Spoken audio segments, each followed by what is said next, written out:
I tried it over and over and over again, and it wasn't working. It wasn't working. I ended up learning a brand new variation of this trick. I landed it every single time, and I knew that I wasn't a sheep anymore. I broke my right collarbone. It was my second day on my snowboard. That was definitely one of the darkest times of my adult life. Broke it again, and I started everything else that I could do to enhance my body as an athlete. I don't need to smoke no more, and I don't need to drink no more. I just need to clear my mind. I couldn't even think no more. Remember, I was hitting my limits. Remember, I was some feeling green like tea here. So I recommend that we go ahead and relax for a minute. And I wanted to do a virtual toast to your success at the Olympics very soon. Are you competing next year? Competing next year in what sense? In the Winter Olympics? Well, I'm on my way to the qualifiers, which is why I'm going to China in less than 3 weeks. And 2 days after I return from that trip, I will have another qualifier coming up in Steamboat, Colorado. And shortly after that, I may have a spot to qualify into the Aspen World Cup. Ain't no May, you will qualify. And we're going to be praying to that end. You're going to be very successful. The Lord is going to bless you and favor you. And you're going to fly higher than you've ever flown before. And I want you to have that confidence that you have a friend here that's going to be praying for you and cheering for you and making sure that you are always healthy and prosperous and positive and well-spoken as you are. So let's have a toast to your success at the Olympics. And I want you to know something. I'm wearing a color scheme in honor of you today. I'm wearing gold for the medals that you're going to win at the Olympics, and green for the money that you and I are going to be making in the coming years, you in your craft and me in my craft as a realtor, and white for the snow. Well, amen. And I'm even sipping some green tea today. So here's a toast to Flyin Brian, who's going to win gold medals at the Olympics in 2026 and many years to come. I predict that he's going to become the most decorated Olympian in the history of Winter Olympics. In Jesus' name. Here's to your success, Brian. Bless.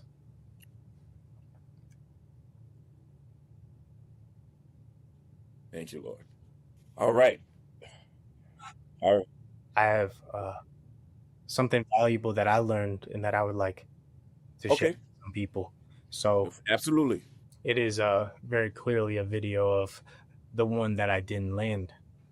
So what happened, Brian? What's give us a breakdown of what you learned from this experience. So on this day, I was feeling myself very much so, and I was really ready to put down this back triple 16. And I had studied and I had watched so many of my peers and people that I looked up to land this trick leading up to it. And I tried it over and over and over again, and it wasn't working. It wasn't working, Raph.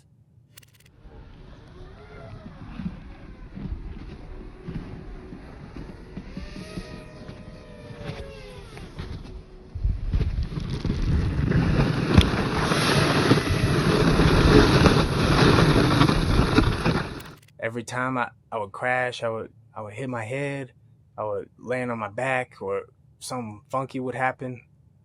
And so I left that day without landing that trick. And it ate at me for a long time.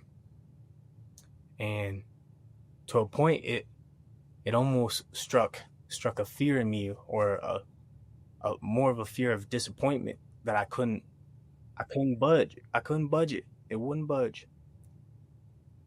And coming into last year, I told myself that it wasn't going to beat me. Mm-hmm. It was not going to beat me. I was going to find a way to do this and to make it my own, and just there was no way I was letting it get away from me at all.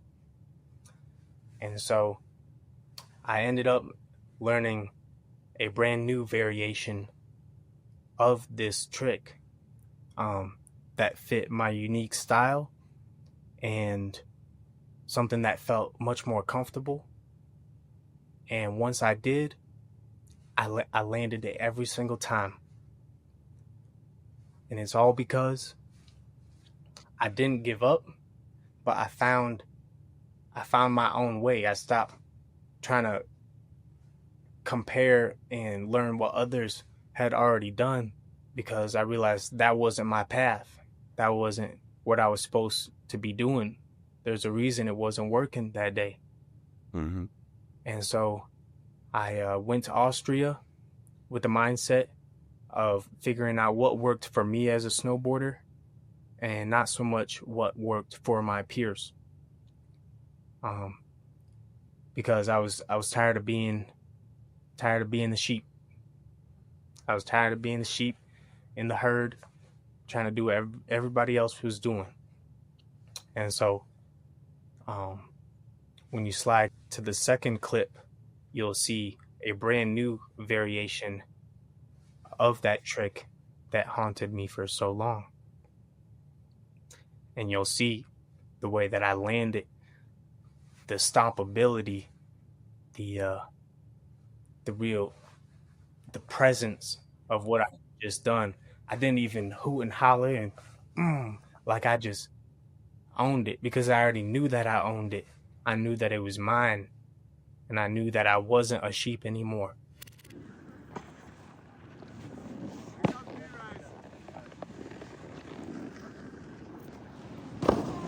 Let's go!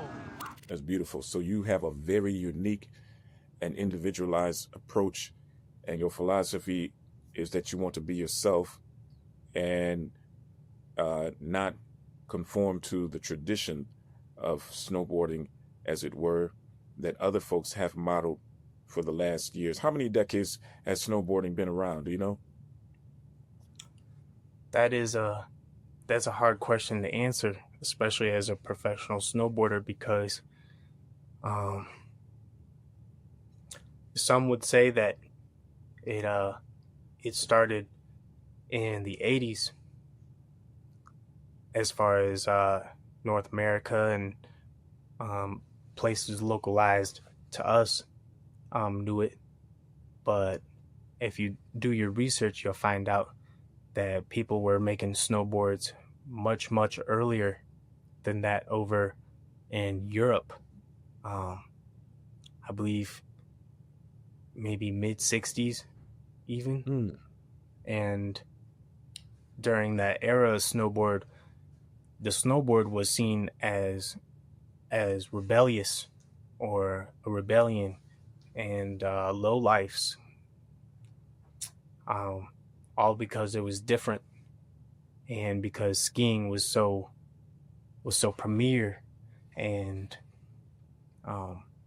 people didn't understand snowboarding or what it would become or has become. So snowboarding's been around for a long, long time, but it hasn't been accepted for as long as it's been around. Almost every ski resort in the world had snowboarding banned until, I want to say, 1990 something, and most other resorts didn't come around until the 2000s. Wow. You know, it's very interesting that what you are describing about the history of the sport and the culture of the sport and how it has evolved is very critical and important to understand that history as a professional. And for young people, they also need to understand that as the sport has evolved, you have evolved. And as an individual, you have evolved. And with that evolution, there's the inevitable growing pains, the pains of the emotional disappointment of not competing at your best level, but also the pain of injury. In every sport, greatness comes with pain. So I know that you've battled a few injuries. Would you mind sharing those with us, and what was the toughest part of coming back from those injuries? I sure would. I would have to say that my biggest injury and also my biggest comeback happened less than 2 years ago. I guess it started when I was 15. I broke my right collarbone the second day of the season. It was my second day on my snowboard after all summer hanging out with my friends, and I broke it. Jeez. And the 4 years later, which is 2 years ago now, I broke it again. I broke it again in, I believe, December, which not even a month into the season at my local resort at Copper Mountain. And I did everything I could. I kept my head up. I did all of my physical therapy. I got it real strong, stronger than it was before. And I started riding again, filming my friends, doing whatever I had to do to stay active and moving. And I competed in my first competition after all that. And I didn't do terrible. I didn't do my best. I'll say that. I didn't do my best, but I didn't do as bad as I thought might happen. And no less than 2 weeks after that, I was training for a competition and I broke it again. No less than 2 weeks after being healed. And I will say that was quite possibly, as far as snowboarding goes, and as an adult, as a man, that was definitely one of the, I'll say, lowest, possibly darkest times of my adult life. It was hard to go to physical therapy. It was hard to go to the gym again after just doing all that for 6 weeks, 8 weeks. And now I got to do it again. Yes. Right? Yes. TMI, but like having to learn how to do everything with my left hand, wiping my ass, trying to food, writing letters, whatever it was, typing, having to, man, it was a struggle. It put me into some dark places now and then. And I remember my first light of hope where I told myself it wasn't going to take me down was a doctor's appointment in particular. At this point, I had no real thoughts about the situation. I just knew I was down and possibly out for the rest of the season. There was nothing I could do. And I went to a doctor's appointment, and he told me, Dr. Hackett, that my healing was coming along about a week earlier than expected.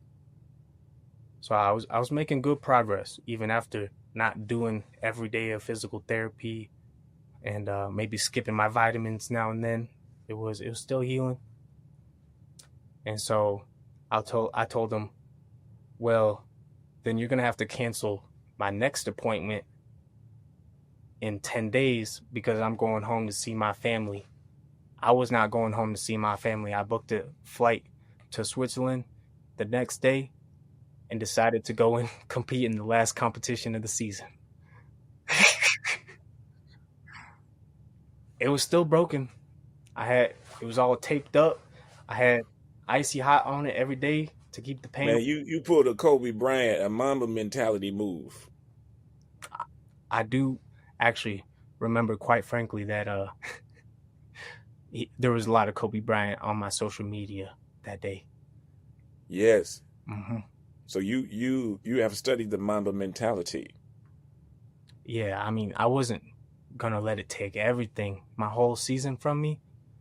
I I had to go. It was the last competition of the season in the entire world. It was the last competition, so I went home and looked at flights that night, booked it the next morning, and was on a plane in a couple days. Wow. And so what happened after? What'd you do? What happened? What was the outcome of the competition? I ended up landing some of my best runs, Wow. and this being the last competition of the season, there was, I want to say, 10 plus Olympians in the field, and I ended up placing, I believe, 27th out of 75 riders With a broken collarbone. with a broken collarbone, competing against Ooh. Olympians, and Man, you a bad boy. having not been on my snowboard in at least 6 weeks. Mm.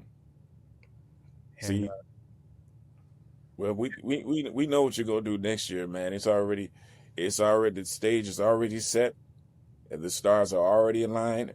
All you need to do is show up and just do you, and let God do the rest, man. You're gonna come out on top this time. We almost need to have another toast, man, because man, you doing your thing, man.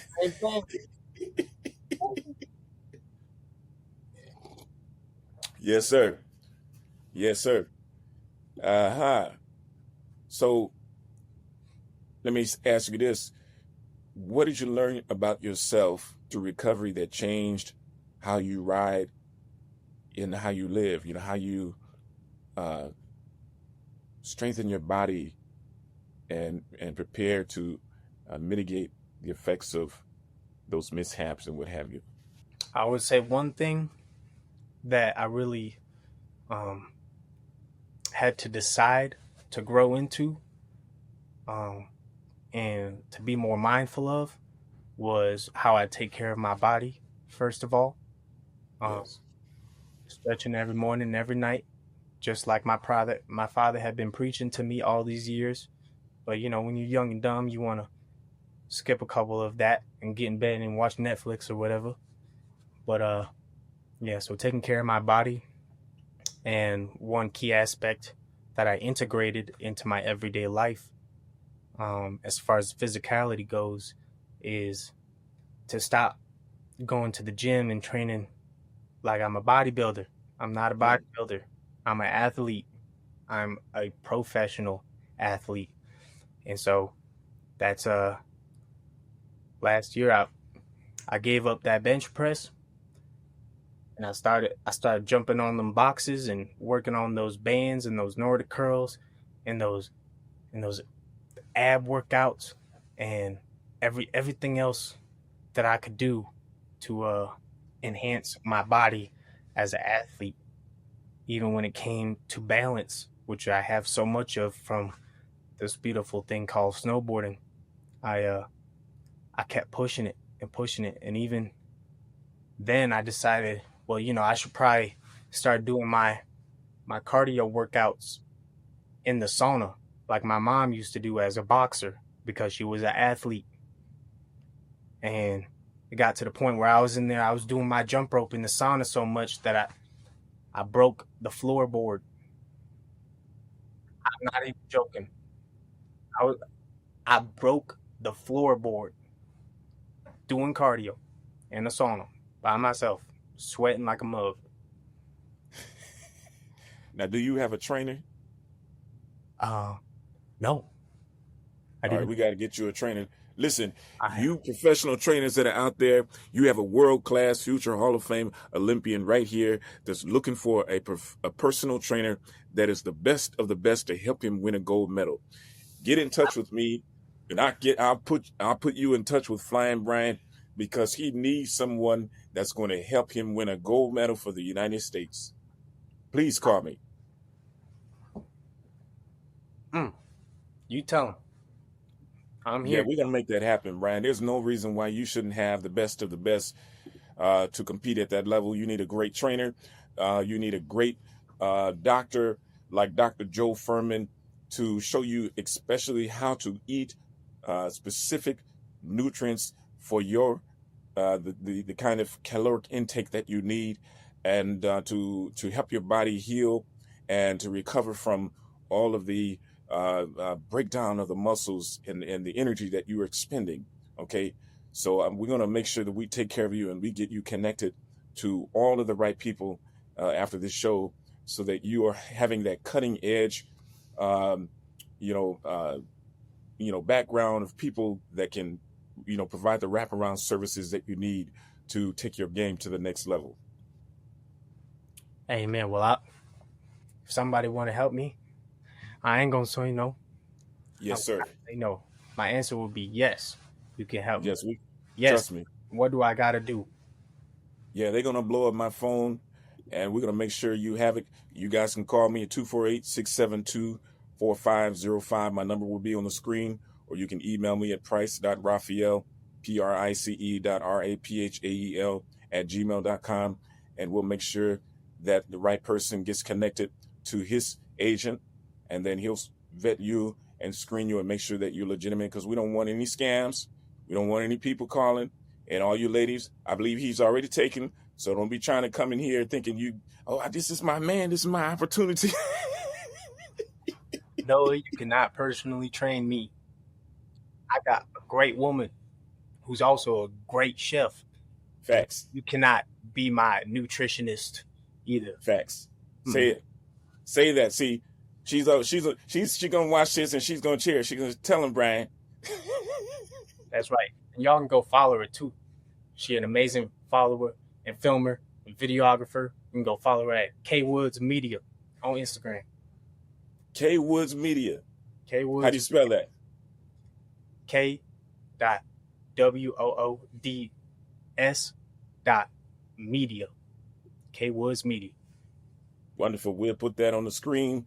Our producer, Mr. Ethan Toko, is a very gifted producer, and he'll put that information on the screen for our viewers, and we'll put that in the description as well to help your better half as well, building her business and her career, what she's doing. That's what we specialize in doing here on this podcast, is really bringing luminaries to our viewers to expand their audience and to sharpen and enrich the content that we have to offer the audience, so that they can be edified in their personal lives and inspire them to excel at greatness in their own lives. So thank you so much for your generosity, Mr. Brian. Let's look at video number 6. We're talking about training day. We're going to look at some behind the scenes training footage. If you would break down your conditioning routine, what are we seeing, and why is this work essential for a professional snowboarder? Well, first of all, I got to tell you, I could only give you 2. Because the rest of it, I've classified as top secret. Yeah, I was going to say, I know you couldn't give me everything. I wouldn't expect you to. In fact, I don't even know why I asked you that question, but we got to tease the people with a little bit, right? Hey, just a little bit. And I gave them one thing in here I know they ain't seen before, and one thing that makes sense logically to my profession. So here in this first clip, we have me practicing my rail maneuvers on a Bosu ball. Because when it comes to rails and technicality, it all breaks down to balance and body position. And so you'll see me here really in tune with what I'm doing, where every piece of my body is, and what I can do to make it better. You'll see me try the same thing a couple different times, and to really lean into every maneuver so I can get the best feeling out of this type of training. Well, this is phenomenal. You're doing all this and you don't have a professional trainer. My goodness, what would you do with a professional behind you? This would be absolutely just mind-blowing. Kobe Bryant, Michael Jordan, they all trained with the same professional trainer. I believe his name was Tim Grover. And but here you are, you're doing all this by yourself, man. We got to get you connected with Tim Grover. We got to get you connected with the best of the best, okay? That's right. Where's my Tim Grover at? hit my line. Yeah, we're going to connect you.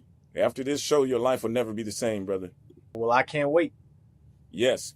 I can't wait to, man, I'm going to be cheering so hard. I'm going to be so excited. I'll be glued to the screen and to see you compete. And hopefully we can even air it live for our viewers on YouTube. So let's go on to video 7. We're talking about some gear that saves your life. Maybe you can walk us through what you ride. I don't know. Is this classified too? This is not classified. When Okay. The only two things I would say really saved my life. Yes. When I was thinking about it, I was thinking about just health and what I've used as a athlete that I know a lot of people may be skeptical of, or possibly don't know that this could help them so much. And I'd say my number one thing is being in those snowboard boots all day. Man, it'll hurt your feet, it'll hurt your calves, it'll hurt your knee, it'll hurt everything.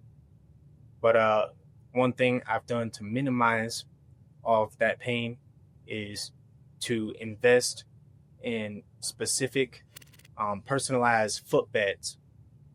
And the company that I'm using right now, it have been for a little while, is Footprint Insoles, FP Insoles. And Very nice. they have amazing shock absorbent gel and technology. And all you got to do is throw them in the oven and stand on them for a couple minutes, and they'll mold right to your specific foot pattern. And so when you're in your boots or your shoes or whatever it is all day, you want something that feels like your foot. And that's going to be the best bang for your buck. That's going to be what keeps you jumping and jiving and in good health for a long time, and also minimize the pain that comes with some of these extremes I do in daily life. That's awesome. Now, how long do you have to cook those bad boys? And on what temperature? I haven't done it in a while because you only got to do it once and they're set. But, okay. So I'm sure they'll tell you on the package. Yeah. Okay. Yeah, they come with full instructions. Okay. Awesome. And I don't need to drink no more. I just need to clear my mind. I couldn't even think no more. Remember I was hitting my limit. Remember I was feeling like quitting. You stuck with me 24/7. I only gave you a few minutes. Yeah. In the storm, in the rain, I just called on your name. Yeah. When I'm lost and I'm straight, you dissolve all the shame. Yeah. Eyes wet behind the Louis, feeling like I'm about to lose it. Oh no, broken heart under my jewelry. I just gotta give it to you. Yeah. I'm with you wrong, alright. I'm with you wrong, alright. No.